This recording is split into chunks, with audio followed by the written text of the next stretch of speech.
Welcome to Chillin' 101. We hope this video helps. In this video, I will explain how to use Adalo app. First, sign up for a free account on the Adalo website. Once logged in, you can choose to start with a pre-built template or a blank canvas. Templates offer a quick start for common app types.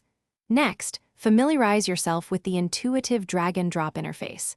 This is where you'll add and arrange all your app's elements. Now, let's focus on design. Adalo provides extensive customization options for your app's appearance. You can easily change colors, fonts, and overall branding to reflect your unique style. Add new screens for different functionalities, like a profile page or a product listing.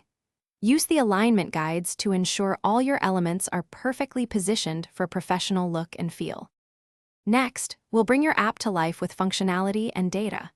Connect actions to your buttons, allowing users to navigate between screens or submit information. Adalo's built-in database makes it simple to store and manage all your app's data, from user profiles to product details. Link your components directly to this database to display dynamic content that updates in real time. Finally, it's time to test and publish your creation. Adalo allows you to preview your app on different devices to ensure it looks and functions perfectly. Once satisfied, you can publish your app to the Apple App Store, Google Play Store, or as a progressive web app. This makes your app accessible to a wide audience. Remember to check the description for a link to the Shark AI Ultra Robot Vacuum and other great deals to keep your space as clean as your new app is functional. Thanks for watching. Consider subscribing if we helped you.